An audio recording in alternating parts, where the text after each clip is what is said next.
talk about the rising stars. We're going to talk with a guy about owned on their level. Then we're going to go up a notch. Then we're going to go up a notch and help you figure out whether or not you should drop your long-established bench guys to pick up maybe a flash in the pan, starting with leading receiver for the San Francisco 49ers the last 2 weeks. We're talking about Kendrick Bourne, rising his way up the depth chart for an injury-depleted team. Last 2 weeks, 142 yards. Both games, consistent, yes.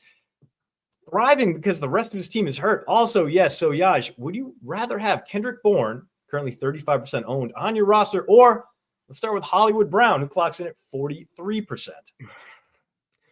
All right. Man, it's tough. Only because of the way Brown played last night, where he still looked like he was the focus of Patrick Mahomes. However, there was no Rushy Rice in this in that lineup. So I'm gonna go with Bourne simply because he does have rapport not only with Mac Jones, but just being in Kyle Shanahan's offense. Yeah, I would agree there. Brown's going to get those red zone targets. So his upside remains high, even though his targets are going to be eaten into because he could have a couple of touchdowns like he did on Sunday night. For me, though, Bourne has gone out there and been the quintessential Kyle Shanahan guy. This is a guy who, in the last 2 weeks, 129 yards after a catch. That's the kind of stuff that Kyle Shanahan, watching that on tape, turns into a cartoon wolf. The hard eyes come out. He starts panning. The tongue. This is exactly what he needs to thrive in that San Francisco offense, because it's a bunch of short targets and long runs that make a flawed quarterback look better. It's been the case since Jimmy G. Handsome James was around there. So in this case, I want Kendrick Bourne, even though at one point the Niners will theoretically get healthy. Probably not, but who knows? I don't know. Give me Kendrick Bourne. Next man up, a guy who is maybe finding purpose in the NFL. Trey Tucker, no longer just a deep threat and being an asset in a very depleted Raiders receiving core.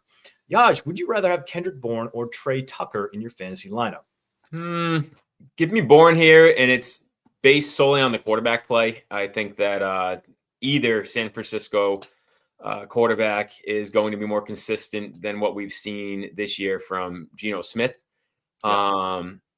And I mean, you can't look at the running backs because you're Austin Gentry versus Christian McCaffrey. So we can't lean one way or the other with that. So when it comes to the weapons, I do think that San Francisco provides a better quarterback play here, and that might provide us with more consistent weeks with Bourne than you might see with Tucker and Vegas.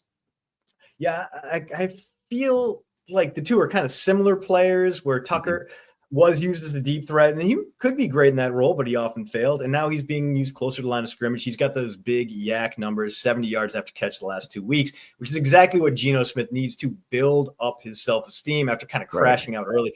Now, Geno's not fixed by any means. He threw another interception last week, and it was against a bad Titans team. But I think he is going to lean on a guy like Trey Tucker more and more, especially Brock Bowers comes back in that lineup. It's going to create openings across the field. So this one's really a toss-up for me. I do think I want Kendrick Bourne a little bit more right now because he's making more out of his opportunities than Trey Tucker is. Okay. But you could convince me either way on this one. If I have one guy on my roster, I'm not going to drop him for the other. Yep. Finally, 67% owned, getting a lot of name recognition benefit. Seattle Seahawks wideout Cooper Kupp. Yaj, do you want Cooper Kupp on your roster, or do you want Kendrick Bourne? It's going to be a clean sweep for Bourne here. Cooper Kupp he's not getting used that much. Like even what do you have? 4 targets last week. So, I mean, I'm sorry, but he's just not being utilized enough for me to move forward with him, especially if you have a guy like Bourne out there who might fill a role where he's just simply going to see more volume. And we also keep an eye out for Torrey Horton over there too. So yeah, our guy. It's not like it's just Kupp and Smith and Jigba at this point. So I'll stick with Bourne again. Yeah, even playing with an MVP caliber quarterback, Sam Darnold right now, which is such a weird sentence to say out loud. I don't know. We just haven't really seen it from Cooper Kupp. He still is able to create space. He's still able to get open, but he's not putting up the big numbers like he used to. He's more of a complementary piece, whereas Bourne has kind of by default become a focus in San Francisco. He's not going to continue to have 100+ yard games, but Kendrick Bourne's a guy who can go out there and give you 6 catches, 80 yards any given week. You can't say the same about Cooper Kupp, so give me Kendrick Bourne on this one.